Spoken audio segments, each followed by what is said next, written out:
living in the United States of America, at least not the one I've known all my life. I've never wished to live anywhere else. This is my home, and I was privileged to be born here. But today I woke up, and as I had my morning coffee, I realized that everything is about to change. No matter how I vote, no matter what, I say something evil has invaded our nation, and our lives are never going to be the same. I've been confused by the hostility of family and friends. I look at people I've known all my life, so hate-filled that they agree with opinions they would never express as their own. I think I may have, entered the twilight zone. We become a nation that has lost its collective mind. You can't justify this insanity. If a guy pretends to be a woman, you're required to pretend with him. Somehow, it's un-American for the census to count how many Americans are in America. Russians influencing our elections are bad, but illegals voting in our elections are good. It was cool for Joe Biden to blackmail the president of Ukraine, but it's an impeachable offense if Donald Trump inquires about it. 20 is too young to drink a beer, but 18 is old enough to vote.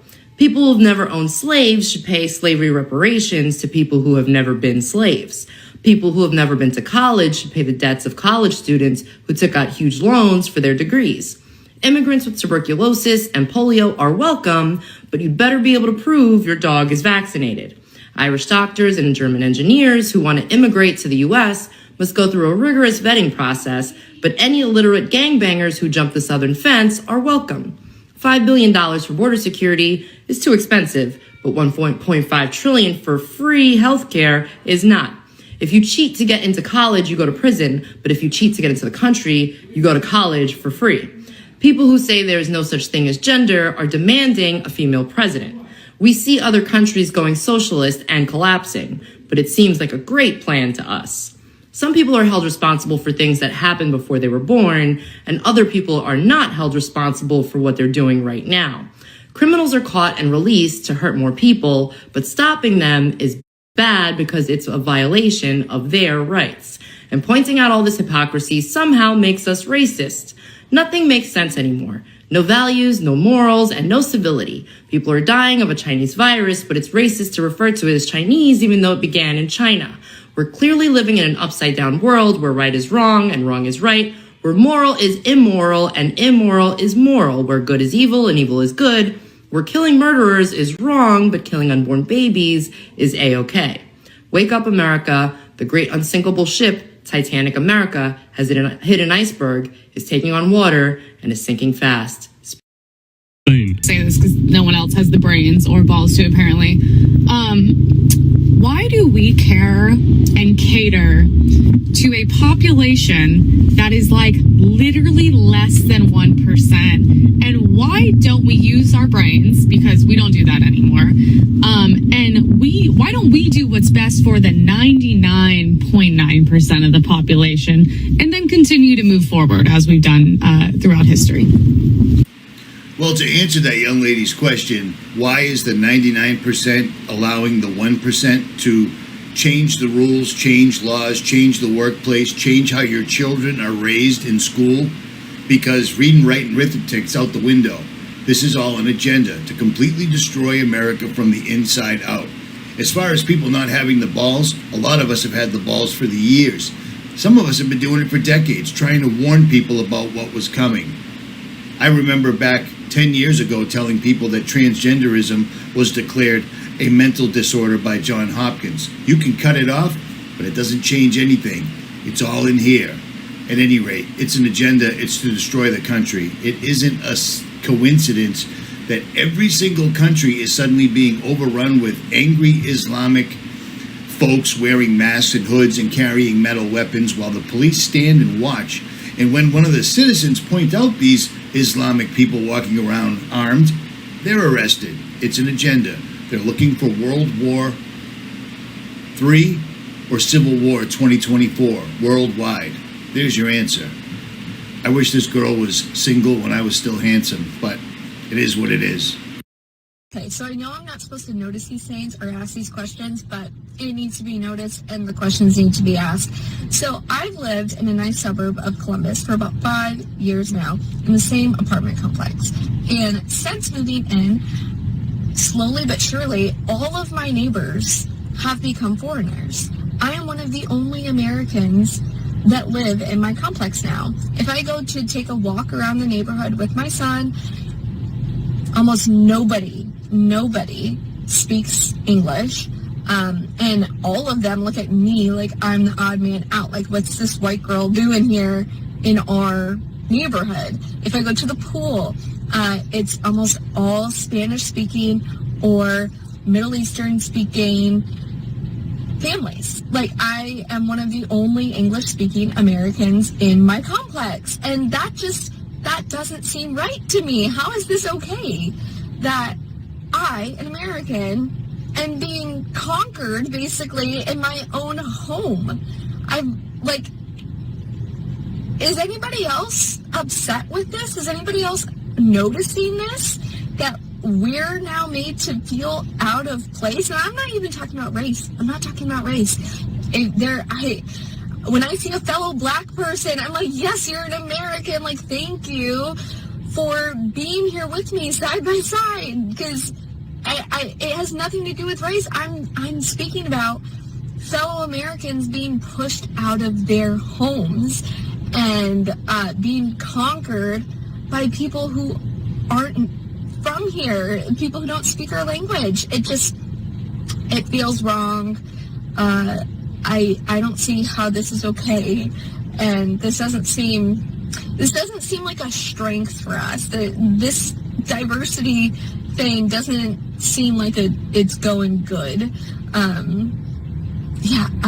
What do you guys think? What do you guys think? Am I being irrational? Am I being irrational that I feel uncomfortable in the fact that I'm like the only one of my neighbors that speaks English and actually has an ancestry here in America, that can like go to a cemetery and see my grandma and grandpa who were buried here? Am I wrong for feeling like that shouldn't be the case?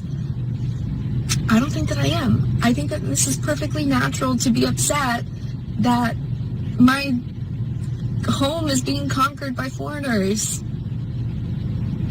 Where are my fellow Americans? And why are we letting this happen? And suddenly in America, there has been a new trend in the last couple of years where you're supposed to be guilty because you're white. You're supposed to feel guilty because you're a strong, white, prepared male.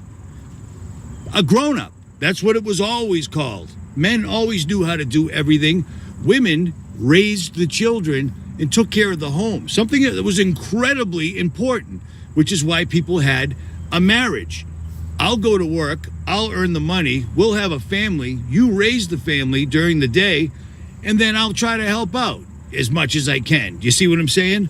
That always worked, and we had a wonderful country. I remind the elders in my family, even though they don't listen to a word I said, which would have caused them a great deal of, they won't listen to a word I say, and that's fine. I don't care. It is what it is. I gave up. I don't care. I don't care. Some people in my family could have avoided serious health implications because before an event occurred, I had lots and lots of doctors on my other YouTube channels that were saying if you take a certain remedy, it's going to cause certain things, strokes, heart attacks, blood clots, etc. But I digress. They ain't going to listen. I'm not going to say it. It is what it is. And here we are.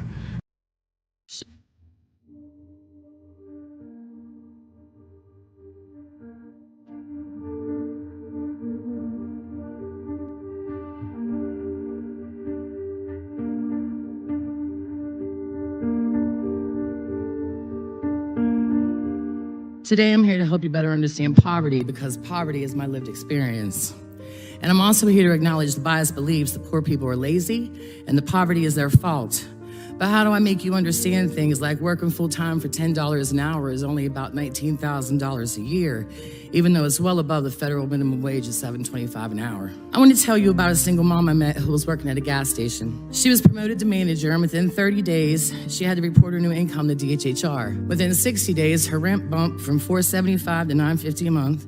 She lost her SNAP benefits and her family's health insurance. So she did what poor people are forced to do all the time.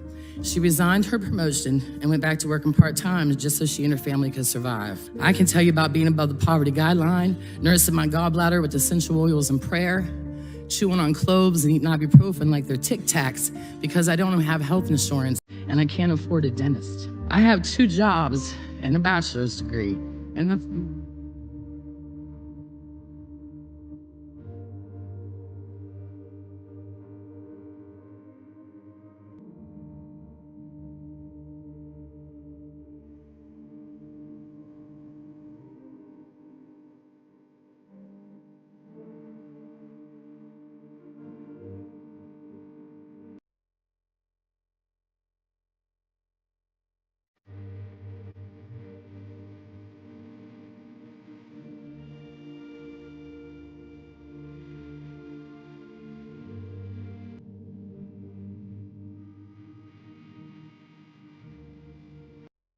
Oh, Utah, here's another fun one. So yesterday, 9/26/24, we reported that there was a Venezuelan gang involved in a shooting in Harriman, Utah. Local news and local police wanted you to think that it was just a group downplaying the severity of this gang going across the United States of America. This happened in Harriman, Utah, which is a very conservative town just southwest of Salt Lake City. But now we're finding out just a few days ago that just north of Salt Lake City, in a very conservative town called Kaysville, this happened. J. Luke Taylor said this: "It's not often I get into politics, but sometimes things hit close to home that force you to think more carefully about the things that matter most. Last week, while I was out of town for work, I received a call from my daughter at 7 a.m. When I answered, she said, 'Dad, I think I'm going to die,' in a tone that sent shivers down my spine. I immediately knew something was very wrong. After trying to understand what was happening for what seemed like an eternity, my son finally ran my daughter's Gab watch downstairs, where I heard my wife weeping to a 911 dispatcher on the phone. On Wednesday the 18th, while my 2 older kids were in my kitchen getting ready for school, my daughter noticed a man in a black hood carrying a baseball bat over his shoulder attempting to break into my house through the back door. He was wearing one black latex glove on his left hand and was making his way around the house to the other doors. The kids immediately ran upstairs to tell Erin, who was with a sleeping Benny in our bed, that someone was trying to get into the house, and without hesitation, she locked the kids in the most secure room in the house, grabbed the gun, and called 911 and ran downstairs. This man was high as a kite, out of his mind, and my wife witnessed him get into the outside detached garage as she had police on the phone. Response was excellent, and handling the situation was great. The police arrived just as he was sneaking back out of the garage and told him to put his hands in the air. He was cooperative. They finally arrested him at gunpoint after I had to listen over the phone. Never felt more helpless in my life, and my wife sobbed in fear of her life and our kiddos' lives. It turned out the man was here illegally, with no documentation. He had weapons in his pockets and bags filled with alcohol. Almost a week has gone by, and I'm still getting woken up several times at night to a jolting, on-edged wife who is experiencing night terrors, whose brain hasn't been able to shut down since the event. There's about a million things I could say about what happened and the aftermath of what my wife and kids are experiencing. But if this can happen in Kaysville, Utah in broad daylight on a weekday, it can happen anywhere. I will say this over and over and over until federal, state, and local law enforcement, until national and local media and politicians from both sides of the aisle call this for exactly what it is, an invasion, the United States of America is done. We need to build a wall immediately, and we need to have a mass deportation of millions and millions of undocumented illegal aliens, or we're done. I do.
Even though it's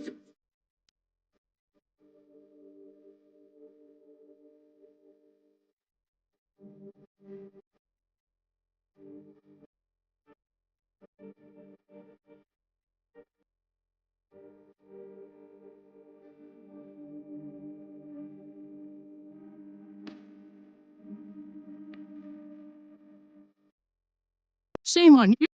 Shame.